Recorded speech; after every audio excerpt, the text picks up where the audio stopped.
Ma belle-fille m'a ignoré à son mariage et a récupéré son père bio. Le jour où il a fallu payer, j'avais déjà disparu 20 ans d'amour rangé dans l'ombre. Salut Reddit. J'ai rencontré Sarah un soir de juin à Lyon, à une fête d'amis où je ne connaissais personne. Elle est arrivée en robe fluide, basket blanche, la main d'Emma, 5 ans, serrée dans la sienne. Emma courait après un avion en papier qui n'atterrissait jamais là où elle pensait, et ça me ressemble, je passe ma vie à réparer ce qui dévie. On a bu un Perrier citron au comptoir, j'ai lâché une vanne, Sarah a ri, Emma aussi, et voilà, la scène s'est imprimée. Je ne savais pas que ces deux-là allaient devenir ma maison. Sarah a été claire dès le départ, il y avait un Marc, le père, présent par épisode, toujours en promesse, jamais en rendez-vous. Des appels le jour de son anniversaire, 2 Playmobil et puis plus rien. Je veux que tu saches où tu mets les pieds, elle m'a dit. J'y ai mis les pieds, les mains, le cœur, et tout le reste. L'amour n'a pas fait un bruit, il s'est installé. Le premier au papa est venu en dents de scie, mal prononcé, à la fin d'un dessin où j'avais 3 doigts et une tête carrée. J'ai encadré le truc. C'était moche comme tout. C'était beau. Les années ont filé avec leur lot de nuits blanches et de trucs qu'on ne dit pas parce que ça va de soi. Les vomis à 3 heures du matin, la fièvre qu'on surveille au thermomètre de la CPAM, les vélos sans petits trous sur les quais du Rhône, les poèmes appris debout dans la cuisine pendant que je surveillais la quiche au four. J'étais là pour les réunions parents-profs, pour les dents du bonheur, pour les baskets de sport oubliées qu'on traverse la ville en RER pour apporter à temps. Marc, lui, passait quand il pouvait. Il est resté bloqué dans son époque, celle où on croit que promettre, c'est faire. Quand Emma est entrée en études à Paris, je n'ai pas hésité. J'ai aidé pour le loyer de son studio près de la ligne 8, pour les bouquins, pour le pass imaginaire qui n'a rien d'imaginé. Pas parce que je suis un saint, juste parce que c'est ce qu'on fait quand on élève quelqu'un, on pousse derrière, on recoue les bords, on tient. Le jour de sa remise de diplôme, elle m'a sauté au cou dans la cour de la fac. Merci papa, j'aurais pas pu sans toi. J'ai fait le malin, j'ai dit allez, file, ta mère va pleurer sur la bûche, mais à l'intérieur, j'étais liquide. Quand elle a annoncé son mariage avec André, j'ai imaginé la suite comme dans les films, mais en plus simple, plus vrai. La mairie du 2e, une cérémonie laïque dans un joli domaine, moi qui l'accompagne, pas pour la donner à quelqu'un, on n'est pas chez Disney, mais pour marcher à côté, dire sans parole je suis là, et je l'ai toujours été. J'ai mis la main au portefeuille pour la salle, un bout de traiteur, 2-3 extras parce qu'il s'était emballé. Je ne comptais pas. J'étais heureux d'être utile. Puis l'invitation est arrivée. Beau papier texturé, dorure fine, tout le tintouin. Mon nom figurait à la même ligne que les cousins. Et au bas, noir sur blanc, Emma sera accompagnée à la mairie par son père, Marc. Ça m'assied. J'ai cru à un oubli. J'ai appelé, sans colère, juste avec ma voix des jours où j'ai mal mais je tiens. C'est un symbole, tu comprends, il n'y a qu'un père biologique, j'ai toujours rêvé de ce moment. La phrase est tombée. J'ai senti quelque chose se fendre, propre, net, comme un Carter Concerto. Le jour J, j'ai noué ma cravate tout seul dans le miroir, un costume que j'avais fait ajuster exprès, les épaules qui tombent bien. Devant la mairie, j'ai serré des mains, j'ai souri au tata. Marc est arrivé en retard, lunettes de soleil, le culot en robe du soir, bras dessus bras dessous avec Emma qui brillait. Je me suis assis dans le rang des invités, j'ai applaudi au bon moment, j'ai ri au discours. Personne n'a prononcé mon prénom. Pendant le vin d'honneur, une amie d'Emma m'a dit « C'est beau quand les familles recomposées trouvent leur équilibre ». Je me suis étouffé avec mon Perrier. L'équilibre, oui, quand on met tout le poids du côté qui ne compte pas. Le soir, j'ai regardé Sarah danser avec sa fille. Elle avait les yeux qui nageaient. Elle a croisé mon regard, elle a fait un petit signe de tête, comme pour dire on parlera. On n'a pas parlé. À la fin, j'ai remercié le DJ, je suis rentré à pied, longer la Saône. Le silence de la ville un samedi nuit a quelque chose de médical, il recoue. Les jours suivants, j'ai bricolé dans l'atelier, changé l'huile d'une vieille Clio d'un voisin, réparé un démarreur. Le concret m'a sauvé la peau. Puis, à peine revenu de leur lune de miel à Santorin, j'ai su parce que Sarah a mis une photo de coucher de soleil en story, Emma m'a appelé, enjoué, comme si de rien n'était. Plage, étoile, petit resto. J'écoutais, poliment. Et puis, dit, on a eu des imprévus, tu pourrais nous dépanner? Juste le temps que tout se recale. Là, j'ai senti la cassure se remettre exactement à sa place. Pas de colère. Une décision. Je ne peux pas, Emma. Silence. Je l'ai entendu chercher la marche arrière. Mais, tu as toujours, j'ai respiré doucement. Demande à Marc. C'est ton père, non? Elle a soufflé un d'accord minuscule et a raccroché. Le soir, Sarah m'a dit que j'étais cruel. Que l'argent n'était pas le sujet. Que j'avais cassé quelque chose. J'ai répondu calmement que ça s'était cassé avant, à la sortie de la mairie, quand j'ai compris que j'étais le papa des factures mais pas des symboles. Je n'ai pas élevé Emma pour être son plan B. Sarah a regardé la table, longtemps. Une cloison invisible s'est montée entre nous sans un bruit. Je ne sais pas si j'ai eu raison. Je sais que, pour la première fois en 20 ans, j'ai protégé la partie de moi qui donnait sans compter. Et que cette partie avait besoin qu'on lui dise « stop ». Le lendemain de leur retour, Emma m'a appelé avec sa voix sucrée de bonne élève qui demande une faveur avant d'avouer sa bêtise. Elle a parlé 10 minutes de Santorin, des rochers noirs, du coucher de soleil le plus beau de sa vie, des toasts à la feta, d'André qui avait organisé un dîner sous les étoiles. J'écoutais en regardant la mousse de mon café retomber, et je sentais déjà venir le virage. Il est arrivé tout en douceur. Eddie, on a eu des imprévus avec la CB, il y a un blocage ridicule côté banque, et l'APL d'André est en retard, tu pourrais nous dépanner? Juste de quoi passer la semaine, on te fait un virement dès que, je n'ai même pas soupiré. Non, Emma. Pas cette fois. Silence. On aurait entendu tomber une épingle sur le carrelage. Mais, tu as toujours, enfin c'est juste un coup de pouce. J'ai gardé ma voix posée. Demande à Marc. C'est ton père, non? Il sera content de participer à vos imprévus au point. J'ai presque entendu le cerveau caler. D'accord. C'était un tout petit d'accord, bancal, et elle a raccroché. Une minute après, Sarah a débarqué dans la cuisine, téléphone encore chaud à la main, comme si Emma lui avait transféré mes mots avec un gyrophare. Mais tu te rends compte de ce que tu fais? J'ai haussé les épaules. Je mets une limite. Elle a levé les yeux au ciel. Une limite, vraiment? Au retour de leur voyage, quand ils sont à découvert et que la banque bloque tout? Tu choisis bien ton moment. Je n'ai pas choisi leur lune de miel instagrammable. Je choisis juste de ne plus être le plan B.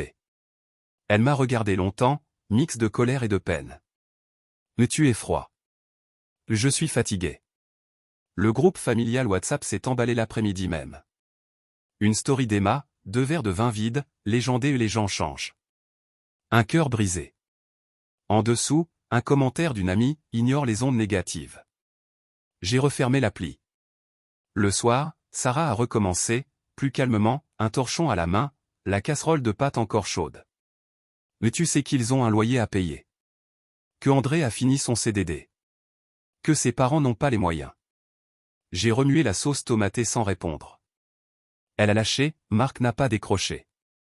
Comme d'habitude. Mais tu sais très bien qu'elle espérait quand même. J'ai senti monter une vieille colère tiède. Justement.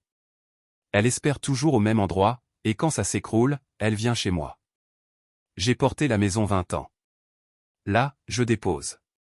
La nuit, j'ai tourné dans le lit. Sarah dos à moi dos à elle, la barre glacée du milieu qu'on connaît trop bien. Les plafonniers de l'immeuble d'en face dessinaient des carrés pâles sur le mur. Je revoyais la mairie, Marc avec sa veste trop brillante, sa démarche de type qui joue au père pour un film d'1 heure et demie. Il est resté bloqué dans son époque, celle des promesses en mousse. Et moi, j'ai fait l'adulte. On m'a demandé d'être solide, j'ai été béton.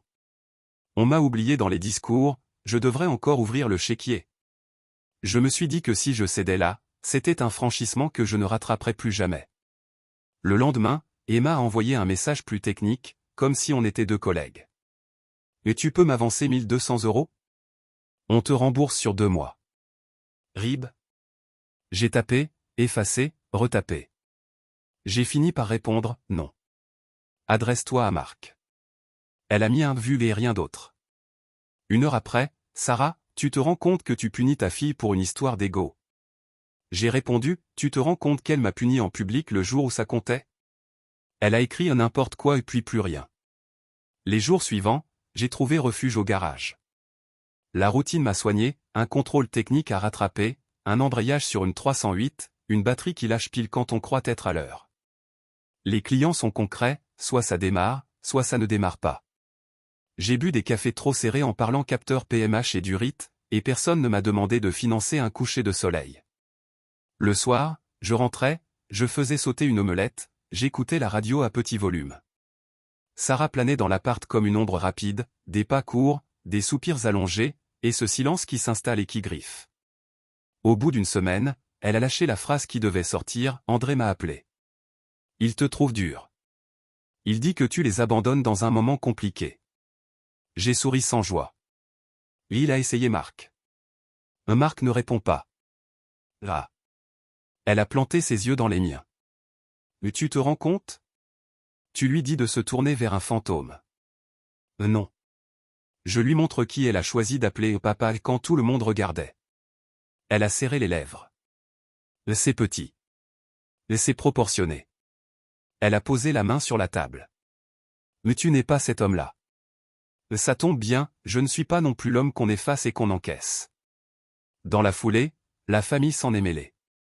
Une tante a envoyé un vocal de 2 minutes sur la jeunesse qui galère et quand on partage.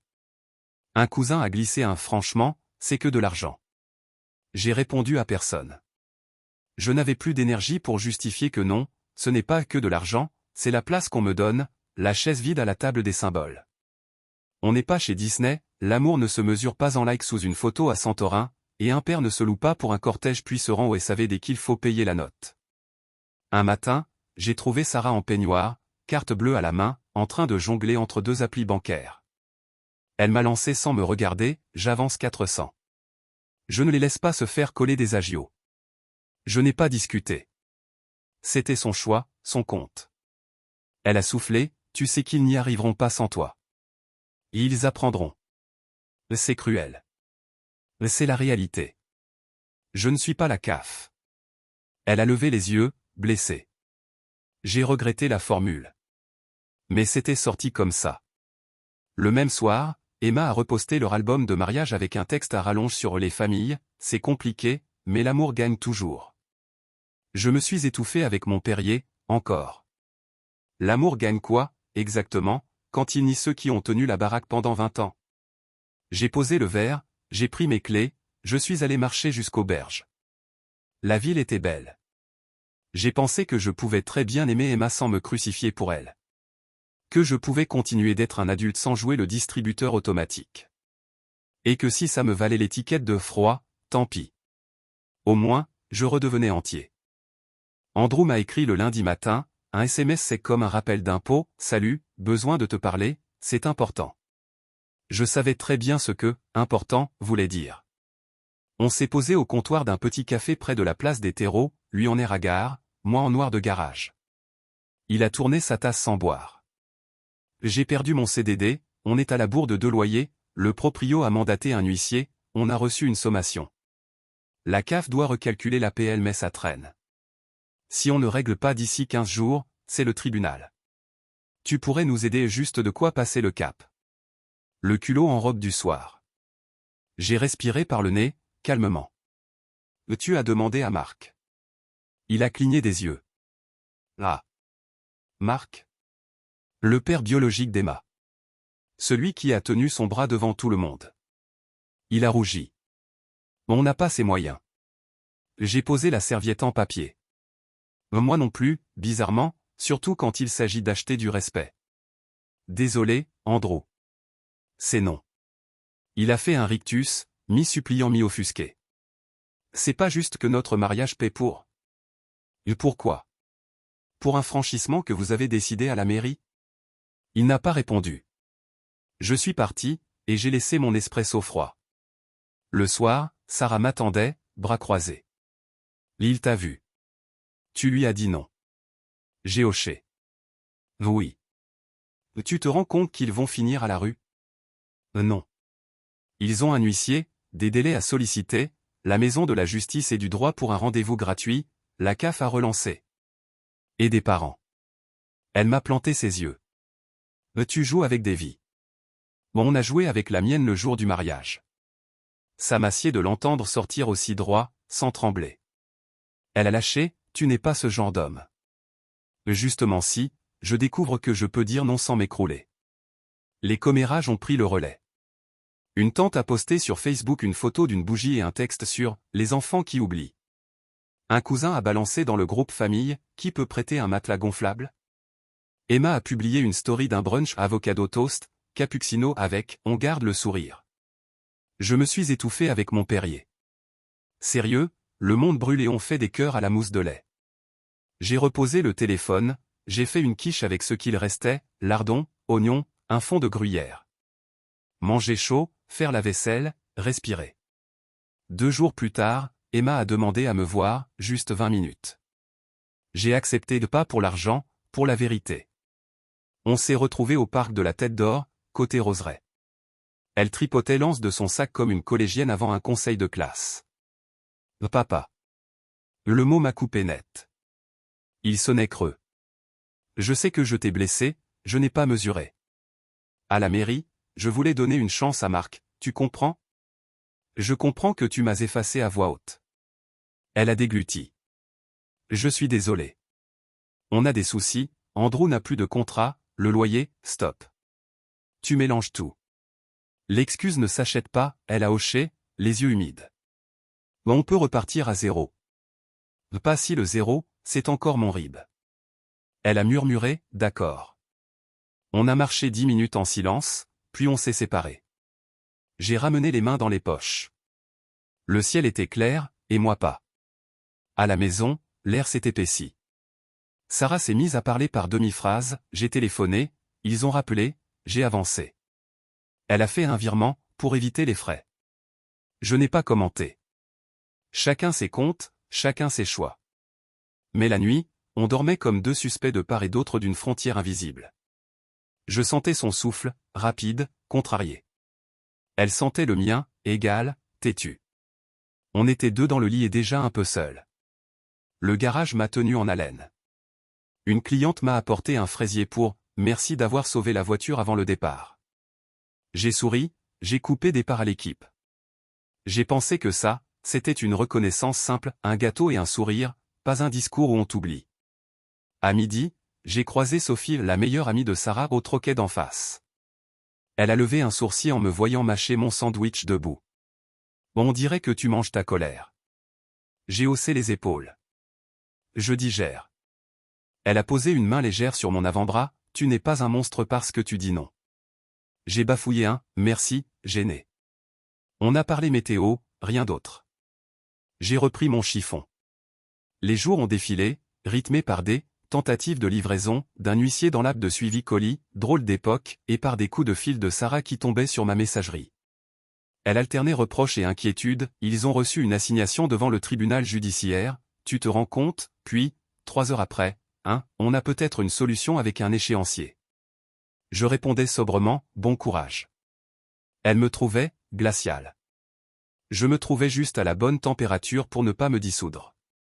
Un dimanche, elle a posé sur la table une enveloppe froissée. Regarde. C'était une mise en demeure avec menace d'inscription au fichier des incidents de paiement. S'il bascule au surendettement, Banque de France, ce sera la catastrophe. J'ai hoché. Ou bien ce sera leur point d'appui pour repartir, qui sait. Elle a levé les mains, excédée. On n'est pas chez Disney. Il n'y a pas de morale magique à la fin. D'accord. Et il n'y en avait pas non plus le jour du bouquet. Elle a fermé les yeux, lasse. Le soir même, Andrew m'a renvoyé un message plus long, presque poli, on peut faire un échéancier avec toi? 200 € par mois pendant 6 mois. J'ai tapé, je ne suis pas un organisme de crédit. Adressez-vous à votre banque, à la maison de la justice et du droit, à vos familles. Il a répondu par un « waouh » qui disait tout. J'ai posé le téléphone, j'ai ouvert la fenêtre. Les bruits de la ville montaient, scooters pressés, éclats de voix, fourchettes contre assiette. Le monde continuait. C'est là que la solitude a pris une autre forme. Moins la tristesse, plus une pièce vide qu'on accepte. J'ai recommencé à bricoler le soir, poncer un vieux plateau, huiler des pieds de chaise. Mes mains sentent l'huile et le bois, pas les billets ni les larmes. Parfois, je marche au bord de la Saône, je compte les péniches, je m'arrête pour une planche et un verre. Je pense à Emma petite, à ses dessins où elle écrivait « Papa » avec un T de trop. Je pense à Marc, qui est resté bloqué dans son époque, celle des promesses au futur simple. Et je me dis que moi aussi, je peux conjuguer autrement. Pas « je paye », pas « je cède ». Je vis.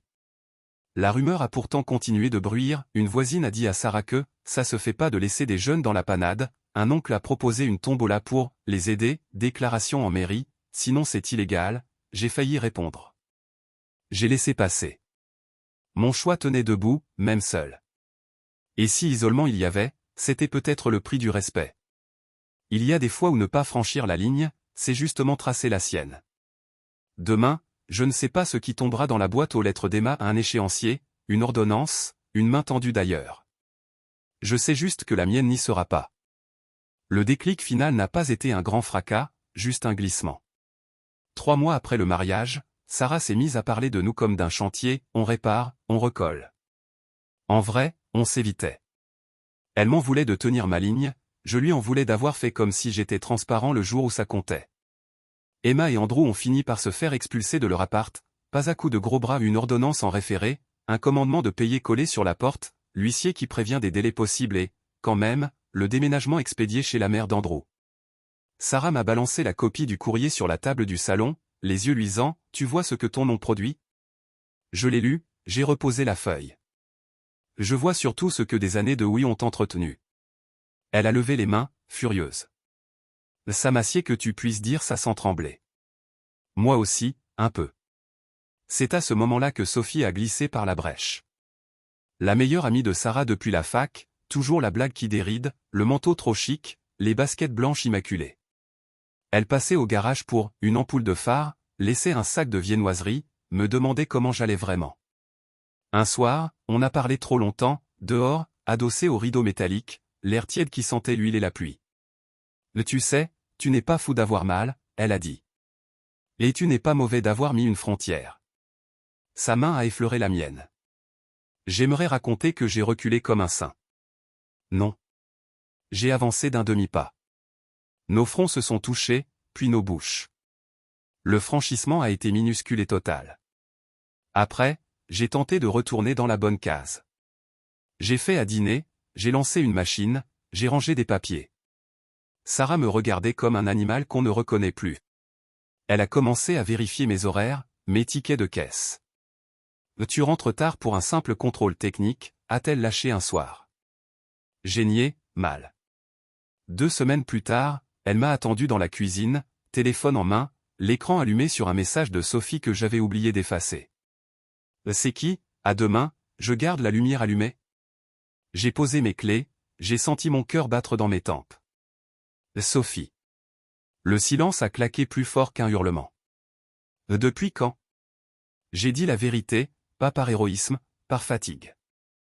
Depuis peu. Depuis trop. La scène a dérapé comme un pneu sur pavé mouillé.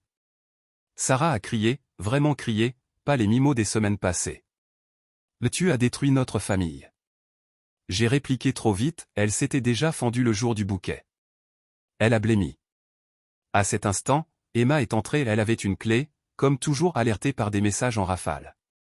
Elle nous a trouvés là, torchés allumés. C'est vrai ? J'ai hoché. Oui. Tu n'étais qu'un héros tant que tu payais, c'est ça ? J'ai eu envie de lui hurler que j'avais été père quand personne ne tenait la fièvre à 3 heures du matin, que j'avais appris les poèmes, serré les guidons, signé les virements, que j'avais attendu un regard au pied de l'allée. Je n'ai dit qu'une chose, je me suis perdu, et personne n'a cherché. Le lendemain, j'ai dormi ailleurs. Un F2 meublé du côté de Vèze, parquet qui grince, cuisine étroite, vue sur un mûrier et des fils à linge. J'y ai posé 3 t-shirts, ma caisse à outils et une cafetière italienne.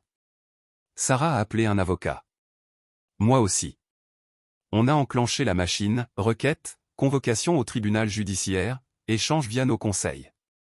Pas de coup bas, juste 2 signatures qui dessinent une fin. Dans l'attente, j'ai appris à vivre léger.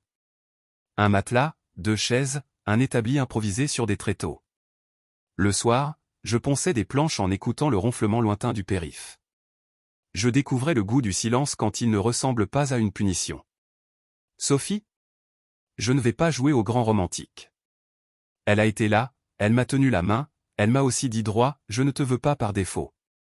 Sois seul d'abord, vraiment. Il y avait dans cette phrase une lucidité qui m'a tenu. On se voyait, on se laissait de l'air. Elle refusait d'être l'alibi de mon naufrage, et je l'en ai respecté davantage. Côté Emma, le réel a continué de cogner.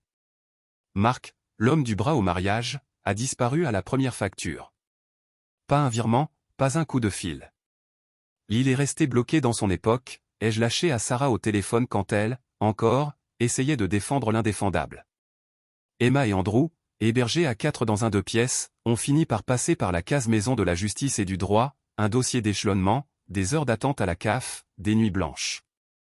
Parfois, une story avec un sourire forcé. Parfois, rien, et c'était presque plus honnête. Le jour où on a signé la convention de divorce, Sarah n'a pas pleuré. Elle a dit en rangeant ses papiers, « Tu aurais pu rester ». J'ai répondu, « Tu aurais pu me voir ». On s'est serré la main. 20 ans pliés dans une pochette cartonnée. Je suis sorti, j'ai marché jusqu'à la Saône, j'ai mangé un sandwich en regardant les reflets. Je me suis surpris à respirer profondément, sans attendre que quelqu'un me demande encore quelque chose. La suite n'a pas été spectaculaire. J'ai racheté une armoire d'occasion, j'ai refait un plateau de table en chêne, j'ai repris la course tôt le matin, quand la ville est à moitié endormie.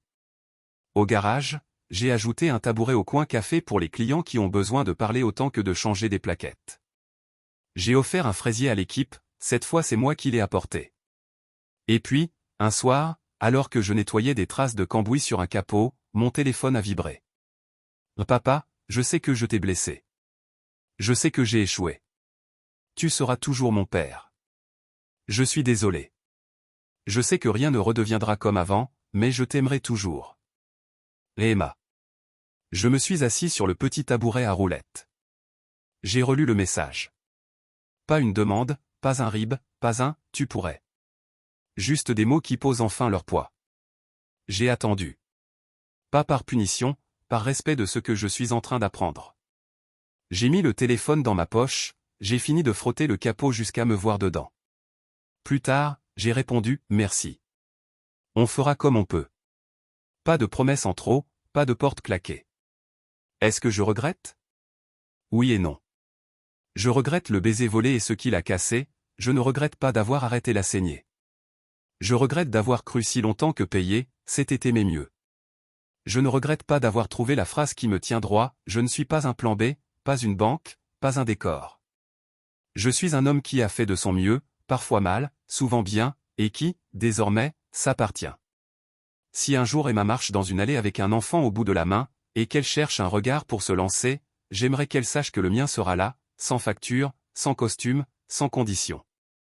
Et si ce jour n'arrive pas, j'aurai quand même appris à vivre avec mes mains à l'huile, le bois et avec ma propre voix, qui dit non quand il le faut et oui quand c'est juste.